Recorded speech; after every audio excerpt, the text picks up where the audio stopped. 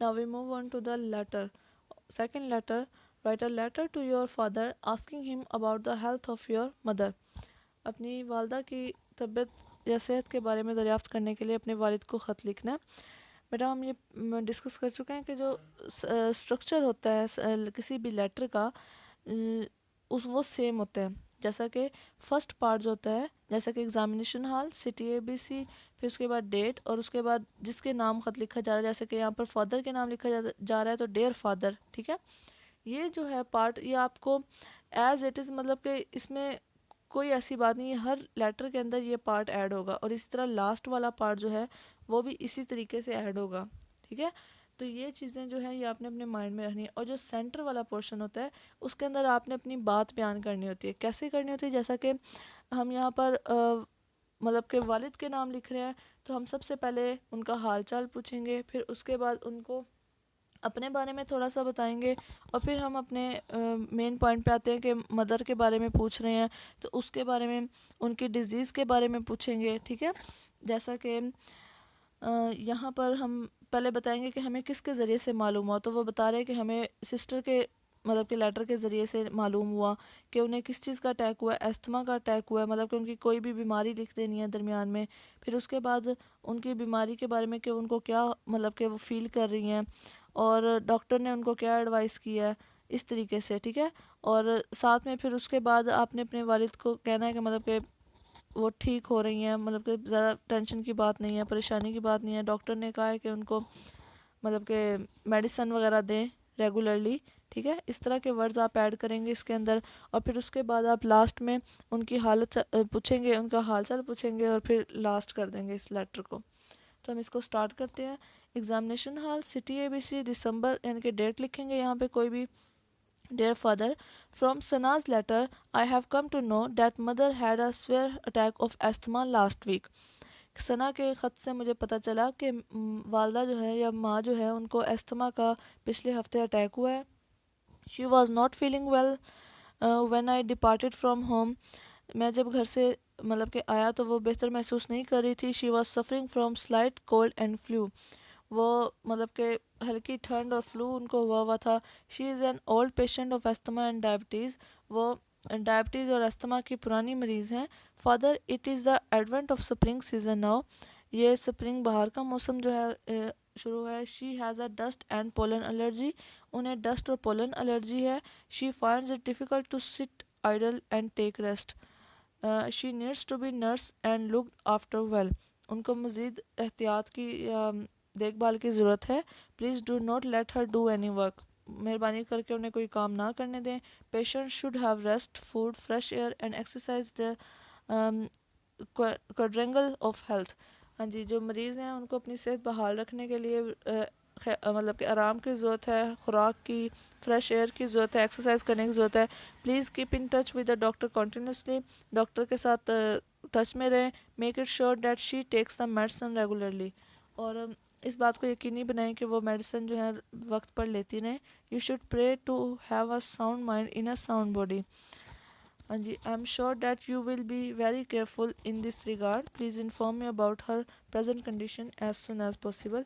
और मुझे उनकी हालत के बारे में वक्तन फ़वक्तन बताते रहें।